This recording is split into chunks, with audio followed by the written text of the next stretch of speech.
행정처장님께 여쭙겠습니다. 예. 아까 형사소송법 제66조 제1항이 문제가 됐는데요. 예. 그 부분 구속기간의 초일은 시간을 계산하지 아니하고 일일로 산정한다. 이것이 적용되는 대표적인 예는 예를 들면 밤 11시 59분에 체포됐다 하더라도 그 사람은 하루를 구속된 것으로 계산한다는 뜻입니다.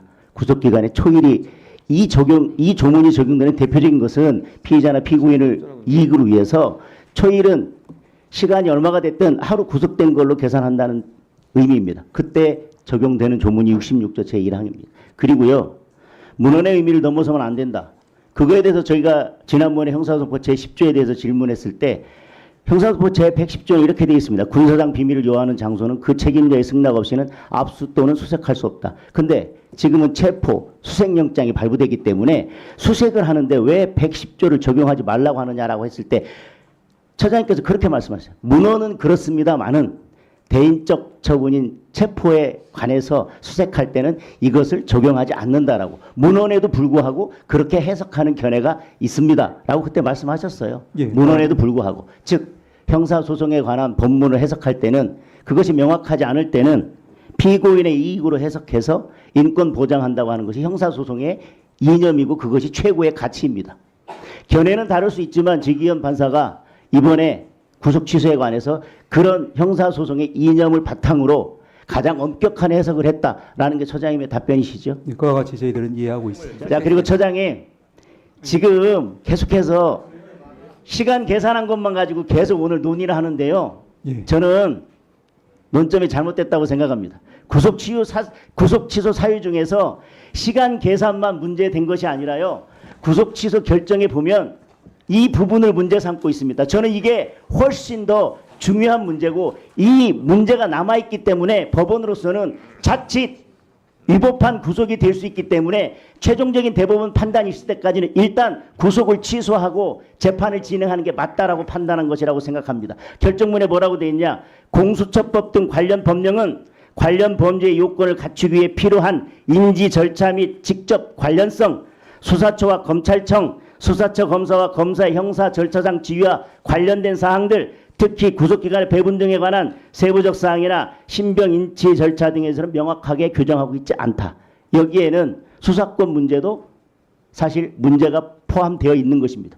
여러 문제가 있기 때문에 자칫 나중에는 공수처의 수사가 위법한 수사가 되거나 공수처에서 의뢰해서 한 검찰의 공소 제기가 위법한 공소 제기가 될 우려가 있기 때문에 우선 구속 취소를 하고 그리고 나서 재판을 진행하고 대법원의 판단을 받아보는 게 맞겠다라고는 취지가 저는 구속 취소에 분명히 들어 있습니다. 이 부분도 구속 취소 사유에 들어 있는 게 맞죠? 결정문에 그런 취지도 들어있고 그래서 이제 여러 가지 견해들이 있지만 엄격한 논쟁이 본안에서 필요하다라는 입장을 취한 것으로 알고 있습니다. 예, PPT 좀 보겠습니다. 왜 여기까지 왔는지 결정문에는 담아내지 못했던 공수처장이 그동안 어떻게 해왔는지에 대해서 한번 볼게요. 제즘에 관할권에 대해서 뭐라고 했냐면 그것도 있지만은 원래 형사소송법에 의한 재판 관할권, 피의자의 소재지 그 다음에 주소지 등에 대한 관할권도 그대로 가지고 있습니다. 그런 부분은 원칙과 예외 관계를 해석하는 것이 아니라 중앙법원에도 창설적인 관할권이 있지만은 원래 형사소송법에 의한 관할권도 그대로 존치되고 있다는 해석을 합니다. 라고 하더니 영장 쇼핑이 문제가 되니까 뭐라고 했냐면요.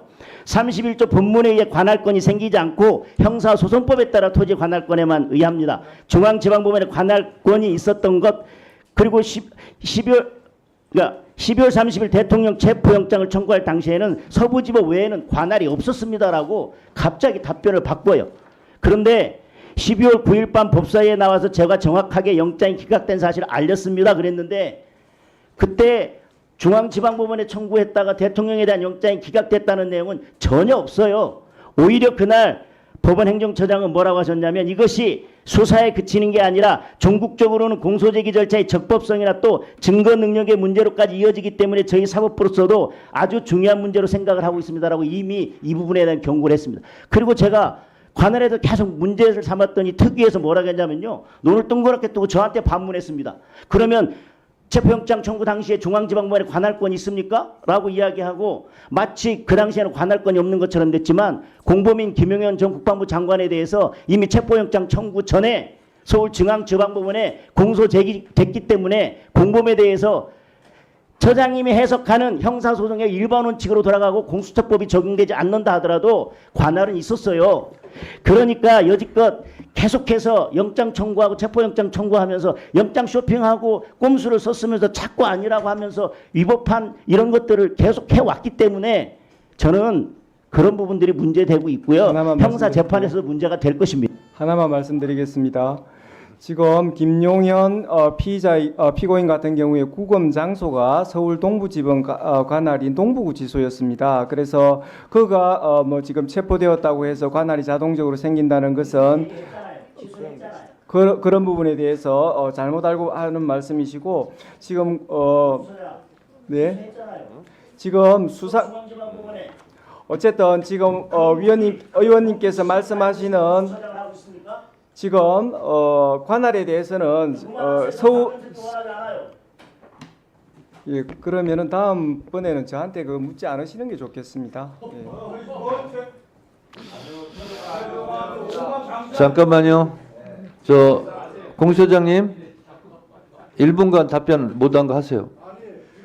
네, 지금 알아서 할게요, 저희들이 뭐 관할이나 수사권에 대해서는 서부지방법원 2025 초기 10결정에 우리 저희들 관련 사건에 대해서 수사권을 가지고 있다는 거하고 서부법원에 저희들이 관할이 있다는 거에 대해서 법원의 판사님께서 명시적으로 결정문에서 이렇게 하셨습니다.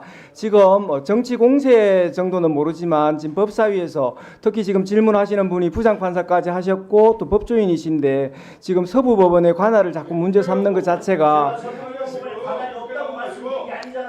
자, 잠깐만요. 그런 부분에 일단 대해서 들어봅시다. 법원이 명시적으로 그 관할에 대해서 결정을 하셨다는 말씀을 다시 한번 드립니다. 자, 지금 공수처장 보고 이 정도 법치식 가지고 공수처장 하는 건 시국이 아니에요. 또 말씀해 주세요. 자, 법치식 없으면 못 살아. 자, 이렇게 하세요. 잠깐만요.